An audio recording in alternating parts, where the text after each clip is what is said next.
You know what hurts more than being forgotten? Being needed only when you're useful and discarded the moment you're not. I wasn't looking for praise. I wasn't asking for a medal. But when your own child calls you a burden after you've given him everything, something inside you doesn't break. It changes. It hardens. Quietly. And that silence? That's the beginning of a real revenge story. My name is Eleanor Hartman. I'm 69 years old, and for most of my life, I didn't mind living quietly. I liked it even. I was born and raised in Newark, New Jersey, worked 31 years as a rail accountant for the PATH train system, raised a son, mostly on my own, lost my husband before Troy even made it to middle school. He was a good man, Michael. Sturdy, honest, the kind of guy who fixed your faucet and kissed your forehead on the way out the door. But life has a way of cutting things short, and cancer doesn't negotiate. After he passed, I didn't crumble. I did what women like me always do. I stood up, tightened my coat, and got back to work. Troy was 10. He needed stability. He needed shoes. I made sure he had them, even when I didn't. There was never any big moment, no grand sacrifices that got headlines, just little ones stacked every day like bricks in a wall, the kind of giving no one ever thanks you for. When he got sick at night, I was there. When his science fair project caught fire in the garage, I didn't scold him. I drove him to the store at midnight to buy new poster board and glue. When he turned 17 and crashed our car into the side of a 7-Eleven, I drained what little I had to cover the damages and kept his record clean. I never told him I had to cancel my own dentist appointment 3 years in a row just to afford his textbooks. When Troy turned 27, he was in a bad car accident again. This time it wasn't his fault. A drunk driver ran a red light and Troy's little Corolla folded like a soda can. He had 3 cracked ribs, a busted collarbone, and a hospital bill that made my knees go soft. $31,000. Insurance only covered part of it. I remember sitting in my small kitchen, that old kettle hissing behind me, staring at the bill like it was a snake ready to bite. I didn't cry. I just stood up, walked into my bedroom, and opened the strongbox under my bed. Inside was the deed to the apartment Michael and I had bought back in '86. It wasn't much, top floor walk-up, old radiator, creaky windows, but it was mine, ours, and I sold it the next week. I never told Troy what I gave up. He was lying in a hospital bed, wired up and pale, groaning every time he shifted. I didn't want to burden him with guilt, so I signed the check. Paid the balance, moved into a smaller unit. No elevator, just me and the steps, and told everyone it was because I wanted to downsize. He cried when I brought him home. "Thank you, Mom," he whispered. "You saved me." I remember stroking his hair and thinking, that's enough. Over the years, the thanks faded. He married a girl named Lydia, nice, polished, with a smile like she rehearsed it. They moved out to a townhouse in the nicer part of town. I helped with the move, of course.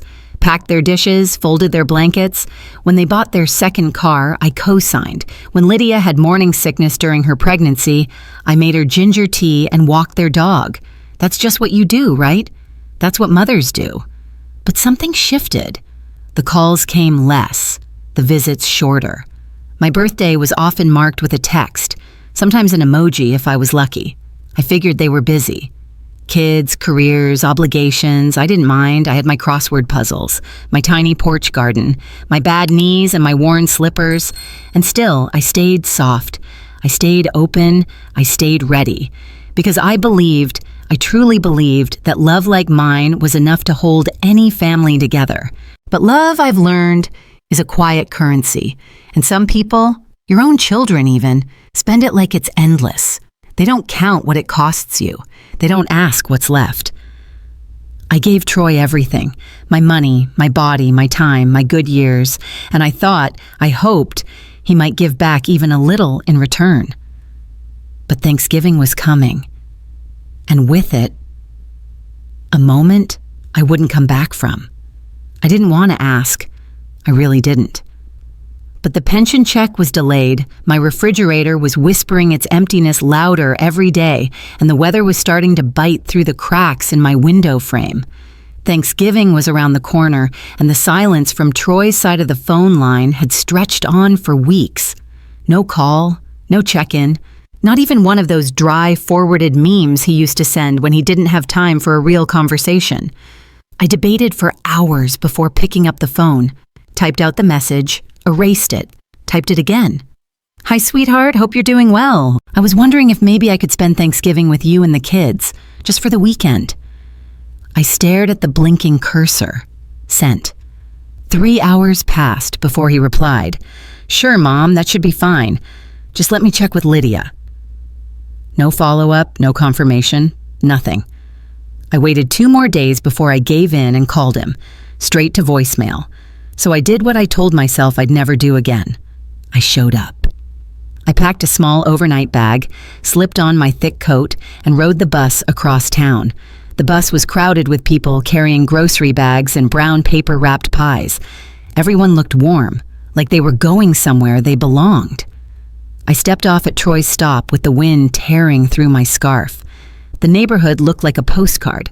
Orange leaves, polished porches, kids laughing as they chased each other between parked cars. I stood at his front gate and took a deep breath. The lights inside his house were on. I could smell turkey, herbs, cinnamon, everything good and full. I rang the bell. The sound echoed sharper than I expected. Through the frosted glass, I saw movement. Then the door opened, and there was Troy, my son. Taller now than I remembered, broader, but his face looked like stone. "Mom," he said. No smile, just the word. "Hi, honey," I said, adjusting my coat with shaking fingers. "I texted, remember, about Thanksgiving. You didn't reply, so I thought I'd just come, just for a few days." He glanced behind him, then back at me. "You should have called first." I tried to laugh it off. "Well, I figured a surprise visit from your old mother might be a good kind of surprise." He didn't laugh. "I've been running low on groceries," I added gently. "I figured maybe I could stay until my check comes in next week." His face tightened. "Look, Mom, the house is full. Lydia's parents are here already. The kids are sleeping on the couch as it is." I looked past him, and there they were, his in-laws, smiling in matching sweaters, holding glasses of wine, plates already stacked with food. I could hear the laughter, the music. I saw my grandchildren darting past the hallway with frosting on their cheeks. "But I'm your mother," I said. Not with anger, not with pleading, just with plain truth. He didn't even blink. "It's just not a good time." He reached into his back pocket and pulled out his wallet, flipped through the bills, pulled out a crumpled 50, and shoved it into my hand like he was feeding a parking meter. "Here," he said. "Take a cab or something. Let us know you got home safe." I didn't move. Couldn't. The bill was warm from his pocket, but felt cold in my hand. My eyes burned, but I didn't let them fall. My fingers curled around it on instinct. Years of scarcity will do that to you. "I just wanted to be with family," I whispered. He didn't answer. He just stood there, waiting for me to go, like I was some solicitor trying to sell him windows. I turned slowly. The porch creaked under my boots. The wind caught my coat as I stepped off the last stair and onto the sidewalk. I didn't cry, not then. I walked, past wreaths and glowing doorways and firewood stacked neatly on porches, past dogs barking at kitchen smells, past memories I didn't realize I'd buried. You know what hurts the most? It wasn't the $50. It wasn't even being turned away. It was how normal he made it seem. Like I was supposed to accept that my place had always been outside the door. And maybe some of you know that feeling.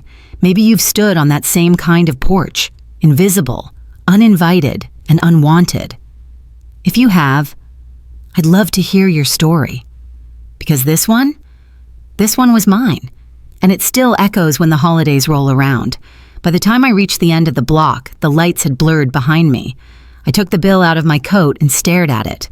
$50. I'd given him my home, my youth, my back. I gave him a life. And he gave me $50. I didn't take a cab. I couldn't. I told myself it was to save the money, but the truth was, I just didn't want to sit in the back of a warm car and feel like something that needed to be driven away. So I walked. block after block, past glowing windows and roasted turkeys and napkins folded like swans. Every house looked like it belonged in a magazine. Inside, families laughed, music played, tables groaned under the weight of food.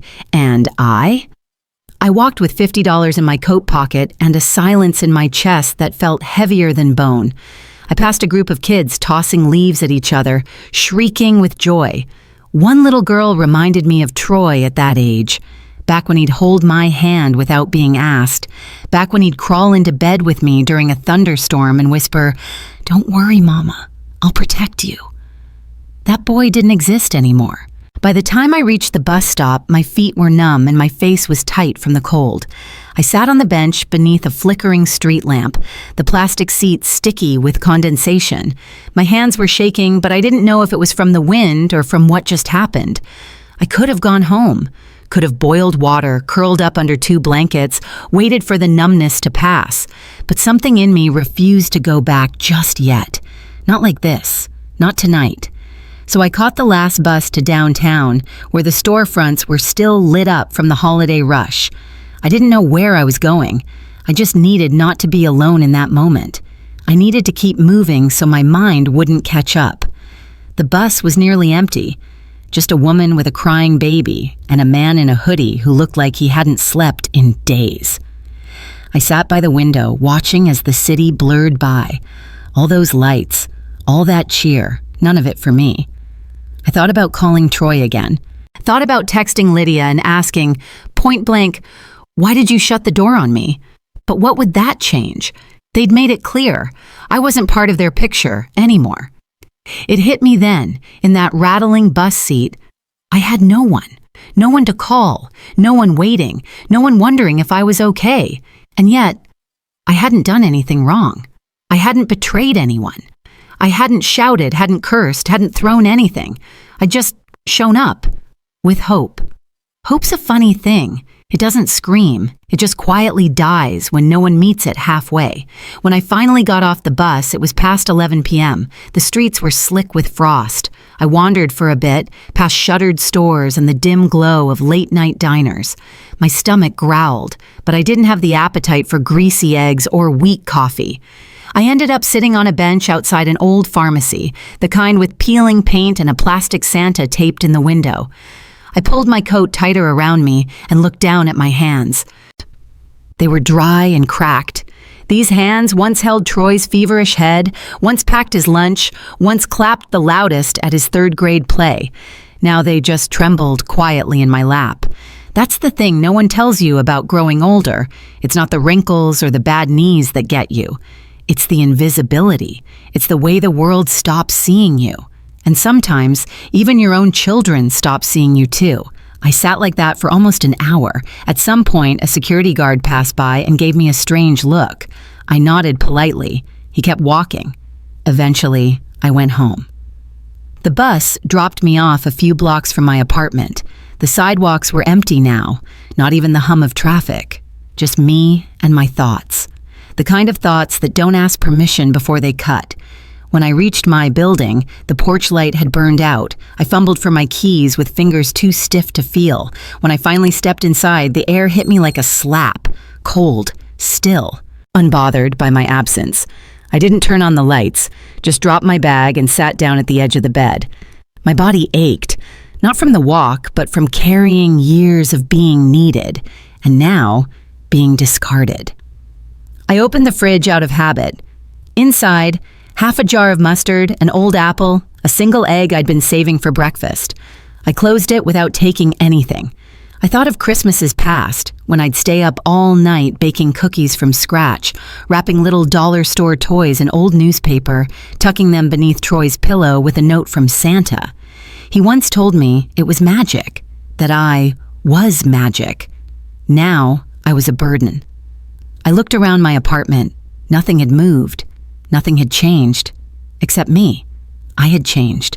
Something inside me had shifted, quietly, like the earth moves under your feet before a quake. I crawled under the covers fully dressed, coat and all. I didn't cry. I didn't scream. I just stared at the ceiling, letting the silence press in around me like snow. Some losses come with funerals, flowers, casseroles from well-meaning neighbors. Others, they come with $50 and a closed door, and no one even notices. Morning came like a slow ache, not a bright, hopeful kind of morning. Seeing the kind where everything looks the same, just colder. The apartment still smelled like stale air and silence. I'd barely slept, but when you live alone, you get used to lying still in the dark and calling it rest. I pulled the curtain to see, no. Snow had started to fall again. Soft flakes that covered everything made the world look gentle, but it wasn't. Not for me, not anymore. I shuffled to the kitchen, opened the fridge. Nothing had changed. The same half jar of mustard, the same lonely apple, now even more wrinkled. I filled the kettle halfway, set it on the stove, and watched as it began to rattle. That's when I saw the envelope. It had fallen behind a stack of old coupons on the counter, a reminder notice from the electric company. Past due. Again. I picked it up and stared at the red letters. I couldn't even feel the panic anymore, just the numbness. I sat down at the little table by the window, wrapped a thin shawl around my shoulders, and waited for the water to boil. The snow outside looked like peace. Inside me, it was something else. Something like surrender. But then, without even realizing why, I stood up, walked to the hall closet, reached for a tin box on the top shelf, the one I hadn't opened in years. It rattled in my hands as I pulled it down. Inside, scraps of fabric, dried out glue sticks, a rusted pair of scissors, buttons, spools of thread, yarn tangled like old memories. Things I used to use at the church craft nights, back when I still belonged somewhere. I picked up a wooden bead, just one, and rolled it between my fingers. Then I reached for a needle, a frayed piece of twine, and threadbare felt. I didn't know what I was making. I just needed to make something.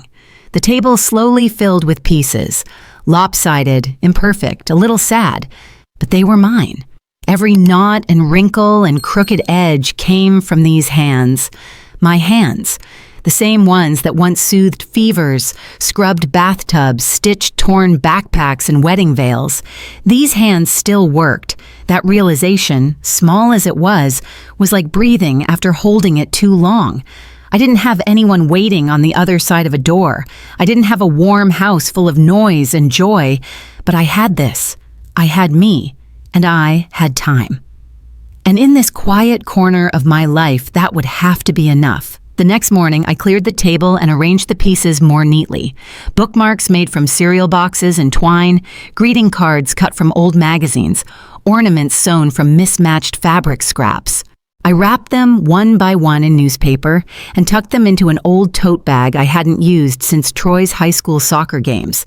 That Saturday, I bundled up 2 sweaters, old boots, and the thick wool scarf I'd knitted myself a decade ago, and took the bus to the Fairhaven Market near the train station.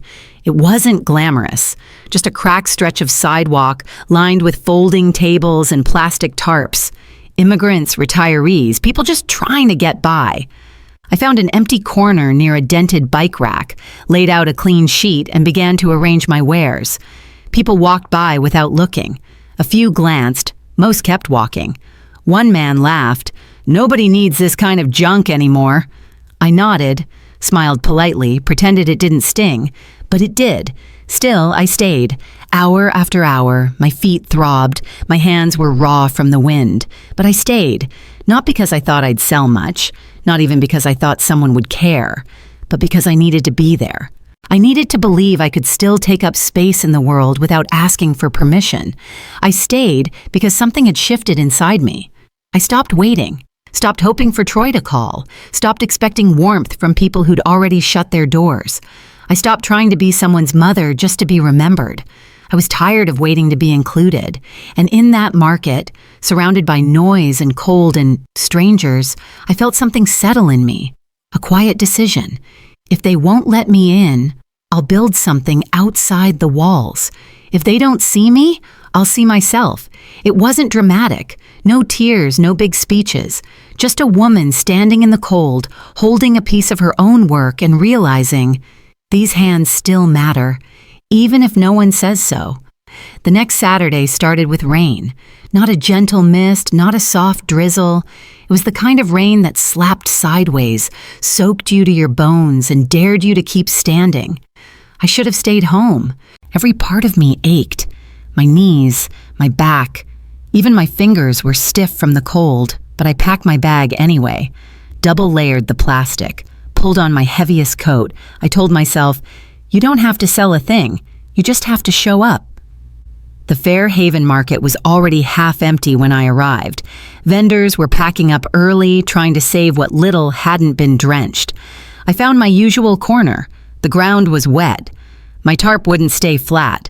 I tried to weigh it down with chipped stones, but the wind kept kicking the corners loose. By the time I finished setting up, most of my crafts were damp. The greeting cards warped. The felt ornaments sagged under the weight of the water. I reached into my thermos for tea, lukewarm now, and sipped it slow, trying not to shiver. Nobody stopped.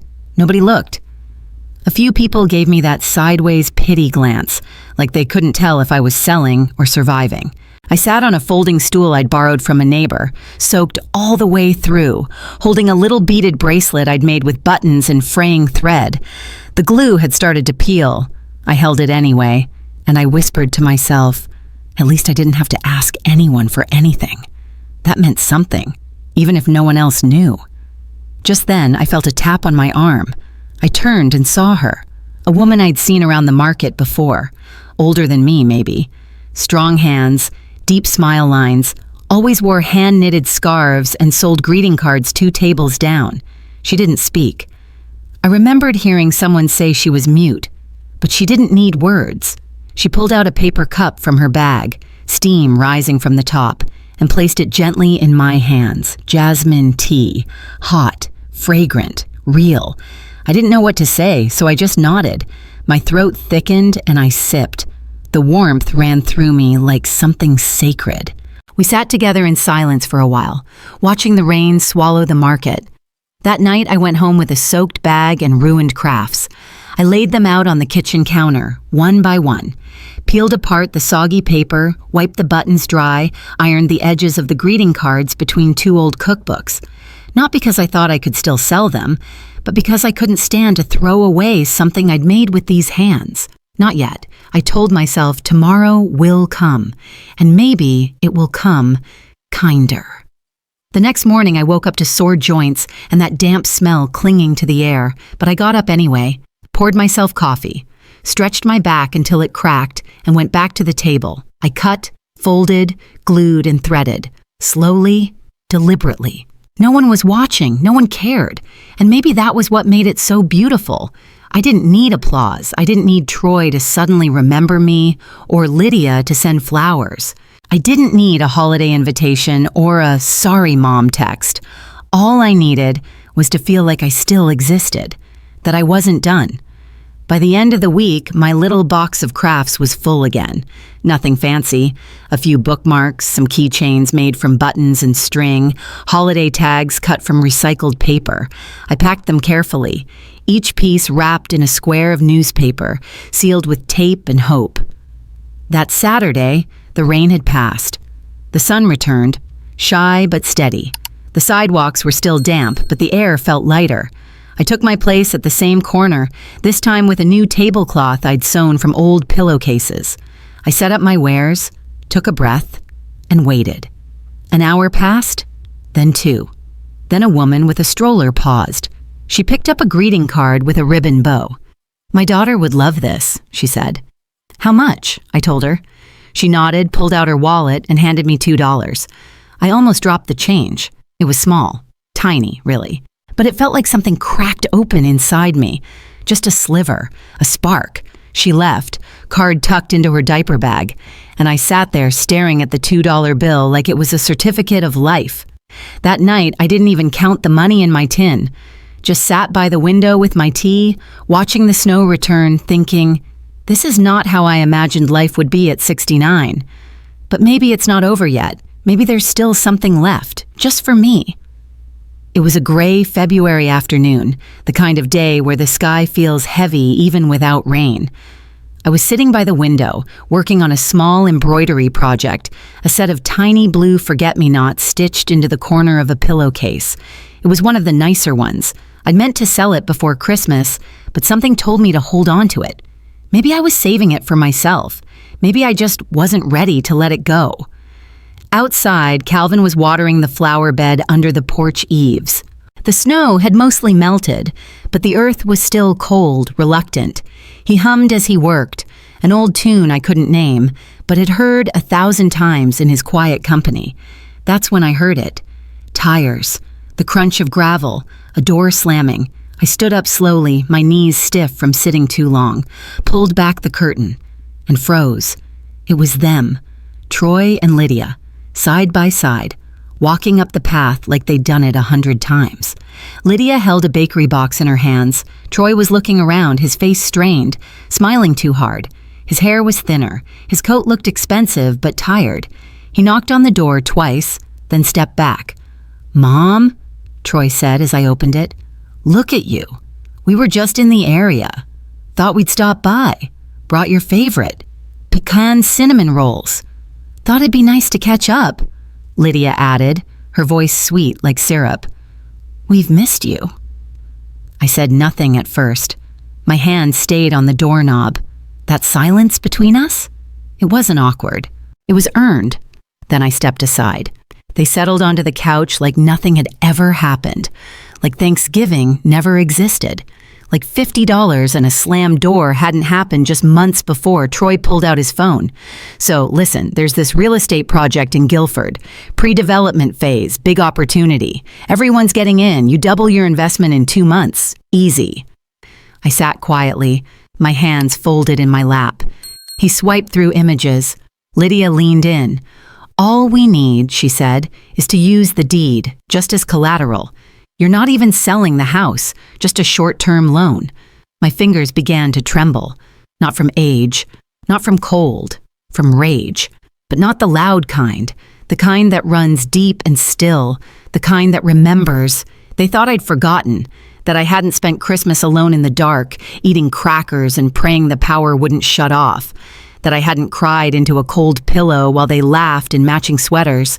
I stood slowly, letting the silence stretch.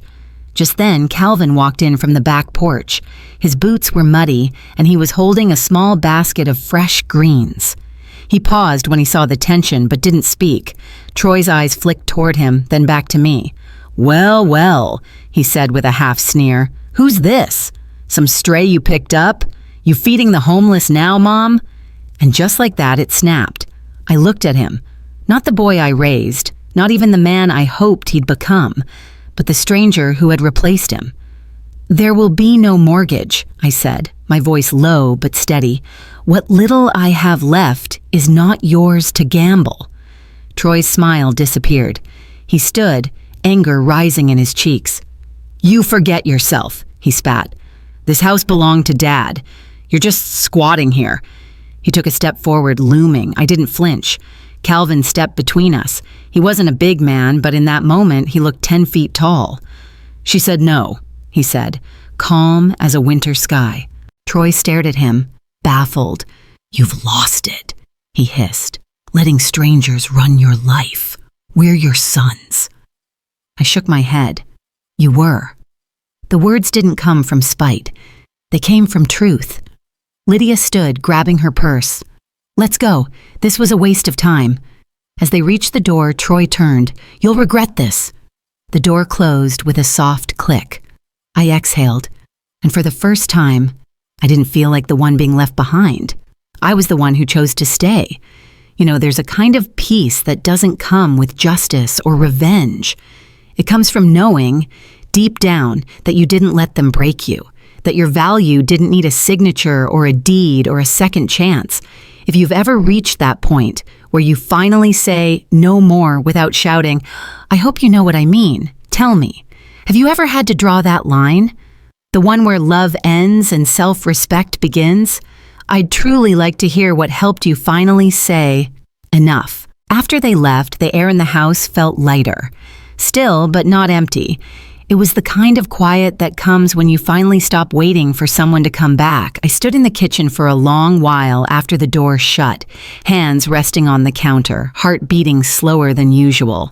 No tears, no drama. Just a strange, settling kind of calm, like I had just finished a long, painful task, burying something that had died long ago but kept pretending to breathe. Troy didn't call the next day, or the day after that. I knew he wouldn't. And for the first time, I didn't check my phone. I didn't reread old messages. I didn't hope. Instead, I went to the market. It was Saturday, sunny, crisp.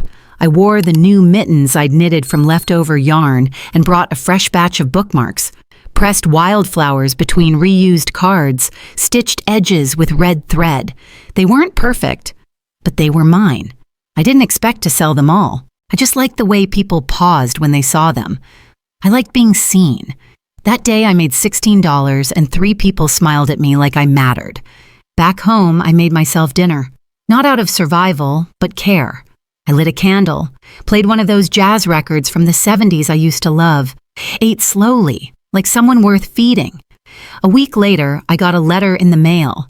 No return address, but I knew the handwriting. Troy, sharp and slanted. Inside was a single sheet. I don't know what's going on with you, but this cold shoulder, it's not fair. You raised me to be a man, not a punching bag. If you're not going to talk to me, maybe I'll just take legal action and settle things properly. Don't make this harder than it has to be. I read it twice, then folded it up and slid it into the trash. No fire, no tearing, just release. He wasn't angry because I wronged him. He was angry because I stopped playing my role. I wasn't the mother who baked and waited and forgave anymore. I wasn't the warm porch light he could walk toward when everything else fell apart. I had turned it off, and I wasn't turning it back on. That Sunday, Calvin knocked on my door with a pot of soup. Lentil, hearty. He didn't ask questions, just placed it on the counter and pointed to the garden out back, said he needed help mulching the rose beds. I put on gloves and followed him outside. The sun hit my face, and I let it. Let the dirt settle into my palms, let the wind catch my hair. It wasn't about roses, it was about grounding. We worked in silence mostly. Then he looked at me and said, I used to call my mom every Sunday. After she passed, I still did. For months. Dialed her number just to hear it ring. I didn't answer. I just kept planting. That night, I took a notebook and started writing names. Not people I missed, but people I hadn't met yet. People I might share tea with someday. The librarian who always wore purple. The man who sold honey at the end of my row. The boy who played guitar in the alley on Tuesdays. I didn't know them well, but I wanted to. I decided I would. The next day, I went to the library and signed up for a poetry circle. My hands trembled when I wrote my name on the form, but I did it anyway. I walked home with a book of Mary Oliver poems in my bag, and I read them slowly over tea, pausing at lines that felt like me. I stopped checking the mailbox, stopped glancing at my phone, stopped wondering if this distance was permanent. It had to be, and that was okay. Some endings don't come with closure. They come with quiet, with no longer needing to explain why you're not answering anymore, with no longer offering proof of your pain. I hadn't spoken to Troy in over a month. He didn't come back, he didn't send flowers or apologies or long-winded texts, and I didn't chase. I walked to the market each week. I sold my bookmarks. I shared soup with Calvin. I watched birds from my window, their feathers twitching against the breeze. I folded laundry with the radio on. I stitched my name into the hem of a scarf I'd wear in spring. I breathed deeper. I laughed sometimes for no reason. It wasn't a big life, but it was mine, and it no longer revolved around being someone's second thought. The snow had started to melt for good. The sidewalks in Fairhaven were still patched with slush, but there were daffodils poking out of the soil beside the community garden near the bus stop. I noticed them as I passed by with my market tote, filled with fabric scraps and bookmarks. A woman beside me smiled and pointed at the flowers, saying, "It's like they don't care what came before, just push through anyway." I nodded. That's exactly how it felt. That Saturday, Business was quiet at the market. People were starting to gear up for Easter, talking about pies and plans and church services. I didn't have any of that this year. No table to bring a casserole to, no family waiting with folded napkins and fake smiles. And yet, I didn't feel empty. I had Calvin. He'd become a quiet fixture in my week. He didn't hover or ask too many questions, just showed up with his worn hands and calm voice, like a neighbor who knew the exact kind of silence I could sit in. That afternoon, after the market, he offered me a ride home. I hesitated, out of habit more than anything, but I said yes. His truck was old, smelled like pine needles and engine grease. The radio was low, tuned to some AM jazz station. Neither of us spoke much on the way, but I found comfort in that. When we reached my place, I invited him in for coffee, not because I felt obligated, not because I was lonely, just because I wanted to. He sat at the kitchen table while I poured water into the kettle. "I used to think," he said slowly, "that I'd never share coffee with a woman again unless it came with marriage papers and baggage." He laughed, a low, embarrassed sound. "But this is better." I smiled. "No one's asking you for papers here. Just drink your coffee." We talked a little. About books, about gardening, about how the neighbor's cat kept sneaking into his tool shed and sleeping in the wheelbarrow. Then, out of nowhere, he looked up and asked, "You miss them?" He didn't have to say who. I was quiet for a moment. "Sometimes I do," I said, "but I miss who they were. Not who they are now." He nodded. That kind of missing, it fades, becomes background noise. And he was right. That night, after he left, I sat by the window and watched the last of the sun melt into the trees. I didn't feel giddy or glowing like some teenager. This wasn't that kind of warmth. It was slower, softer, the kind that asks nothing from you except your presence. The next few weeks, I found myself making a second cup of tea in the morning without thinking. I'd place it across from mine, even when he wasn't there. And sometimes he was. We didn't talk about what it was, we didn't label it or press it for more. But he'd fix the loose fence post in my yard, and I'd leave him a slice of lemon cake on the porch railing. Little things, steady things. One evening, he showed up with a box. "I found these in the back of my garage," he said, setting it down. "Thought maybe you'd know what to do with them." Inside were spools of ribbon, some yellowed lace, a few tarnished buttons. Nothing valuable, but I held them like treasure. "You sure you want to part with them?" I asked. "I'd rather see them turn into something again than rot in a box." That night, I stayed up late crafting. I stitched together a bookmark using one of his buttons and a strip of his ribbon. I tucked it into a brown envelope, left it on his doorstep. No note, no explanation. Just quiet thanks. I didn't need flowers, or promises, or any of the grand things I once thought I needed to feel seen. This was different. This was someone warming their hands beside you without asking you to be the fire. This was enough. It was a Thursday when the envelope arrived. Plain, white. Nothing on the front except my name in Troy's handwriting. Neat, controlled, like he was trying to sound stable. Inside, a letter. I've been thinking. Maybe I overreacted. Lydia says I should have handled things better. We're going through a rough patch. Finances aren't what they were. I didn't mean what I said. Holidays are coming. Maybe we could talk?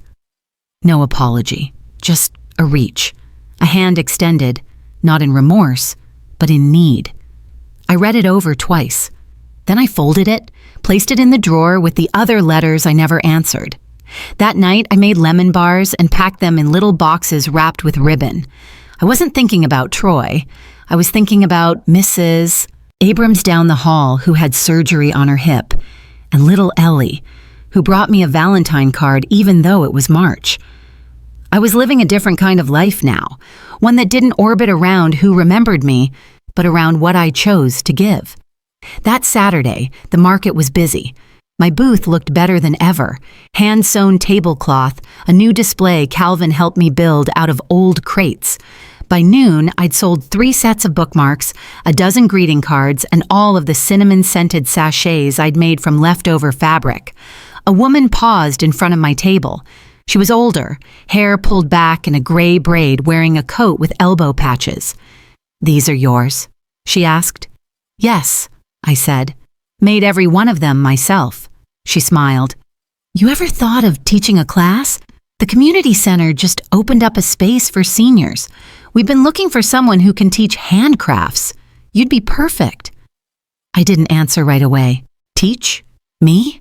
The thought sent a tingle through my chest. Not fear, not pride, but something like a flicker of old confidence, finding its feet again. "I'd be honored," I finally said. She handed me her card. "We meet Tuesdays and Thursdays. You come when you're ready." After she left, I stood there holding that card for a long while. The noise of the market swirled around me, but I felt like I'd stepped into a moment of stillness. This was a kind of win I never knew to wish for. No one clapped. No one shouted my name.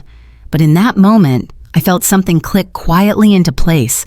Like a puzzle piece I'd been turning in my hand for years had finally found where it belonged. And the best part? I had done it without begging, without proving, without asking anyone to validate my worth. That night, I walked past the mirror in my hallway, paused, looked at myself.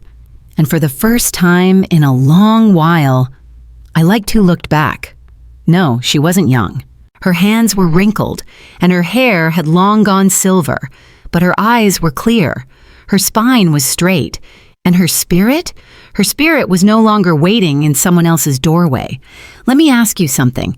Have you ever had a moment where you looked around and realized you didn't need their permission anymore? That you were allowed to thrive even without their applause? If you've been through that, if you're in that right now, drop me a comment. Not because you need to prove anything, but because I think someone else needs to know it's possible. The following week, I showed up at the community center with a basket full of fabric scraps, buttons, and safety scissors.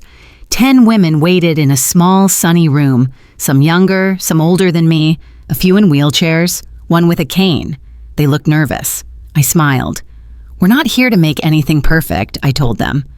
"We're here to remember what our hands can still do." And we did. We cut and stitched and laughed. Someone burned their hand on the glue gun. Someone else cried when a project reminded her of her mother. We talked about grandkids, bad backs, old loves, and not once did I think about who didn't show up for me, because I was finally showing up for myself. And in the quiet of that sunlit room, surrounded by women who had their own invisible scars, I felt it again.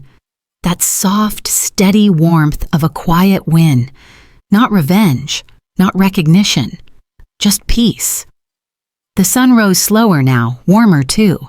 It slid through the lace curtains of my front room like a soft whisper instead of a demand. That room had always been full of old things, boxes of Troy's trophies, Lydia's baby shower leftovers, a few bags I kept just in case anyone ever needed them again. But no one ever did. And I finally stopped waiting. One Tuesday morning, after my second cup of coffee, I walked in, stood there for a long minute and said out loud, "This is mine now." Not in defiance, not with anger, just clarity. I took down the dusty shelf of old sports ribbons and dropped it in the giveaway box. Folded up the baby quilt Lydia never claimed. Threw out dried up pens and tangled cords. Bit by bit, that room became lighter, airier. It didn't happen all at once. I worked in short bursts, 15 minutes here, half an hour there. But every item I removed felt like another invisible chain breaking. Then came the fun part. I painted the walls a soft shade of fern green, something calm, living. Calvin helped me carry in an old armchair I'd found at the thrift store, and I reupholstered the cushion with floral fabric from a neighbor. A small round table went by the window, a reading lamp, my sewing box, a wooden tray for tea. When it was done, I sat in the chair facing the street, and I exhaled. Not because I was tired, but because I had arrived. This room wasn't for entertaining, not for family visits, not even for grandkids that never called. This room was for me, to think, to write, to be. I started waking earlier just to sit in that chair for 10 quiet minutes before the day began. No phone, no emails, just me, my thoughts, and the gentle creak of the house settling. One morning, I took out a notebook and began writing letters, not to send, but to release. Letters to my younger self, letters to the girl who gave too much, letters to the woman who kept hoping people would change, and then one, finally, to Troy. I loved you before you even had a name, I wrote, and I still love the boy you were. But I no longer hurt for the man you've chosen to become. That burden is no longer mine. I closed the notebook and tucked it on the shelf. Between a poetry book and a recipe binder, it felt like closure, but not the neat, cinematic kind, the real kind, soft-edged, imperfect, earned. Later that week, Calvin brought over a little rug he'd found at a garage sale, blue and cream with tiny vines on the border. "Thought your feet might like this," he said with a shy shrug. I laid it by the chair, smiled, and said, "They already do." That night, I made myself a cup of chamomile tea, set it on the tray, and lit a candle on the windowsill. Outside, the world moved on. Cars passed, porch lights blinked on, someone's dog barked down the block, but inside that room, there was only stillness, a kind of stillness I hadn't felt in decades. You know, when I was younger, I used to believe that having a room of your own was a luxury, something for people with time and money. But I've come to understand it's not about the space or the paint or the books. It's about having a corner of the world that tells you you're allowed to exist without earning it every second. Have you found your own corner yet? A place, even if just in your heart, where no one's voice matters more than your own? If you have, tell me what it looks like, or what it feels like. I think more women need to hear that it's okay to claim that space, even if it's late in life. Especially if it is. That room became my haven, not to hide, but to grow. I didn't need approval to sit there. I didn't need forgiveness to light a candle.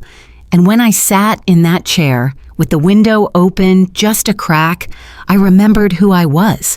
Before the labels, before the obligations, before being mom or wife or burden. I was Beatrix, and that was enough. It was mid-April when I got the voicemail.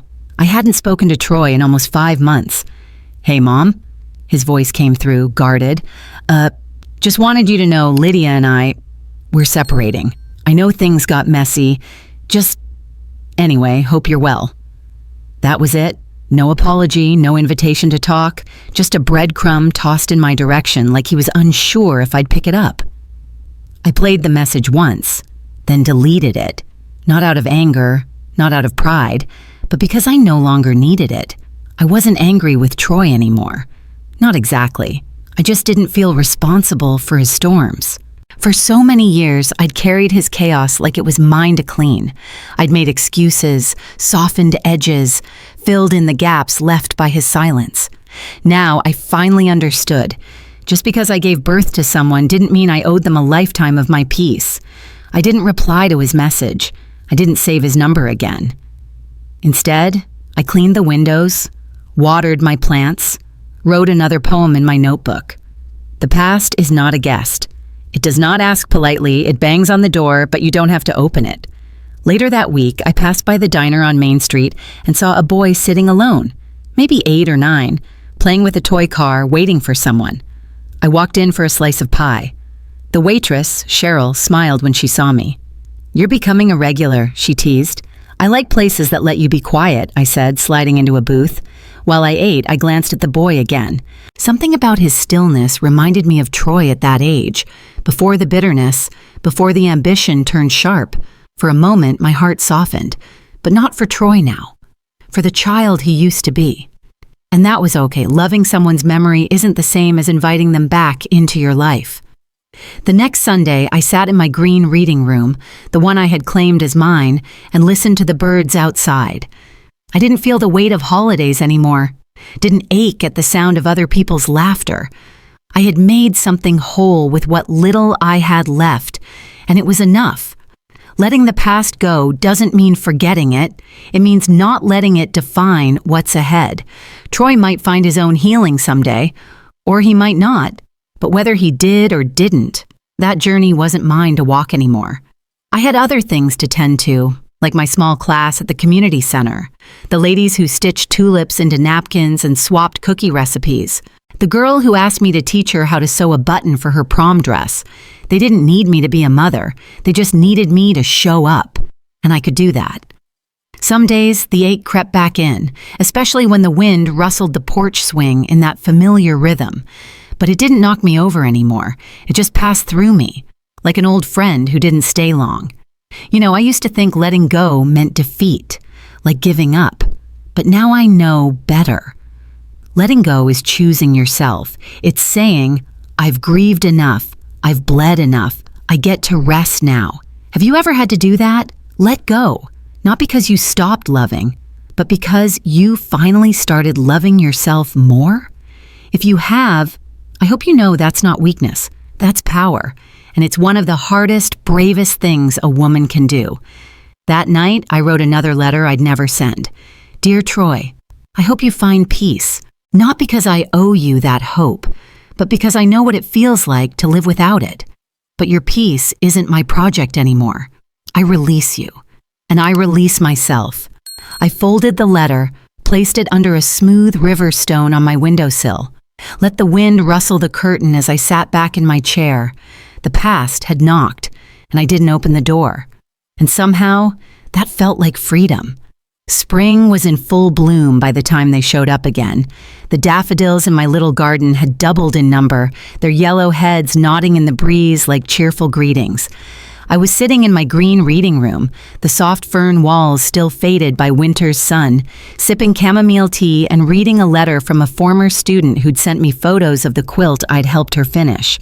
Life felt steady and peaceful. Then came the knock.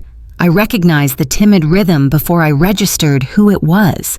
Troy and Lydia standing on my front porch, holding a gift basket wrapped in cellophane ribbon. They were dressed well. Lydia in a summer dress, Troy in that same tailored coat he never seemed to outgrow. Their smiles were tense, hopeful. I felt a flicker of something inside me, recognition perhaps of a chapter that had already closed. I set my tea down and rose slowly. Calvin, who'd been tending the azalea outside, fell silent and joined me in the hallway. He nodded once. You ready? I nodded back. Steady. I opened the door. They shifted uncomfortably under the late afternoon sun. Mom, Troy began, his voice unsteady. We heard about the quilting fair you judged last week. You did an amazing job. Everyone was talking about it. We're really proud of you. Lydia stepped forward. And we're sorry for everything, for not being there. We've been talking a lot, trying to figure out what matters. We brought this to say thank you for not giving up on us even when we gave up on you. She lifted the basket. Jam, fresh bread, a small potted fern. Heartsick memories flickered. Thanksgiving spent on that porch. $50 bills exchanged like ultimatums. Snow nights walking those city streets alone. But none of that defined me anymore. I took a breath. Thank you, I said quietly. This is very thoughtful. Troy closed his eyes briefly, as if stepping through a memory. We miss you.